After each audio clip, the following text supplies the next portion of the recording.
नमस्कार. आयुर्वेदिक शाळा या चॅनलमध्ये तुमचे सहर्ष स्वागत आहे. आजच्या व्हिडिओमध्ये पुदिना खा आणि तंदुरुस्त राहा.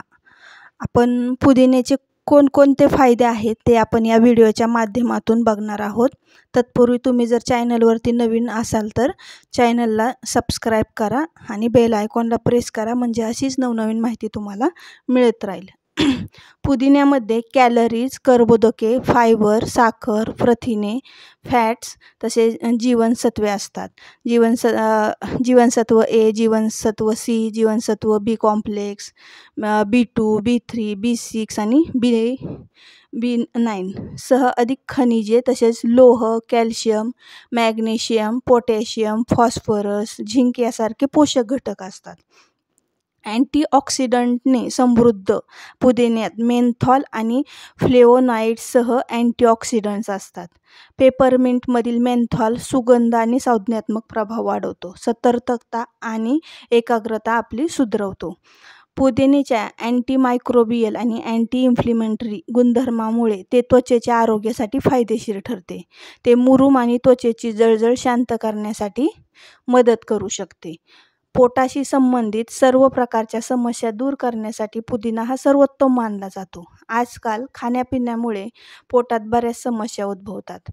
गॅस, ॲसिडिटी यासाठी 1 चमचा पुदिना रसामध्ये 1 कप कोमट पाणी आणि 1 चमचा मध मिसळून ह्याचे जर सेवन केले तर पोटातील आजारांपासून आपल्याला आराम मिळू शकतो.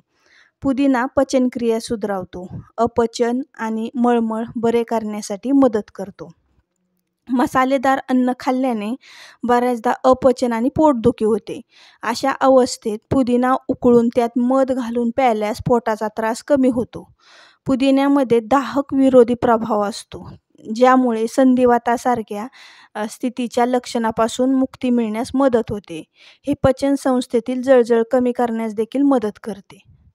सहसा आपण चटणी बनवण्यासाठी पुदिन्याचा वापर करतो.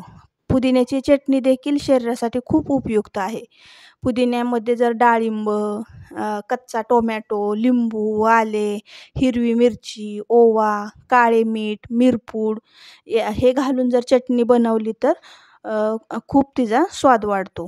या चटणीचे सेवन केल्याने पोटासंबंधित आजारांमध्ये फायदा मिळतो. उलट्यांची समस्या टाळण्यासाठी पुदिना वापरणे खूप फायदेशीर मानले जाते. यासाठी पुदिन्याच्या पानात 2 थेंब मध मिसळून त्याचे सेवन करावे. पुदिन्याच्या पानांची पेस्ट तयार करून त्याला हलके गरम करून ती कोणत्याही प्रकारच्या जखमेवर किंवा कीटकांच्या चाव्यावर लावले असता आराम मिळतो. यामुळे जखम आणि कीटकांच्या चावापासून आराम मिळतो. यामुळे होणारी वेदना आणि सूज देखील कमी होते. पुदिन्याचा रस मिरपूड आणि काळे मीठ मिसळून ते चहासारखे उकळून प्यावे. हे केल्याने आपल्याला सर्दी, पडसे, खोकला, ताप याच्यात आराम मिळतो. पुदिन्यात असलेले मेन्थॉल नैसर्गिकरित्या चोंदलेले नाक साफ करणारा घटक म्हणून कार्य करते, ज्यामुळे रक्तसंचय आणि सायनससारख्या श्वसनाच्या समस्यांपासून आराम मिळतो.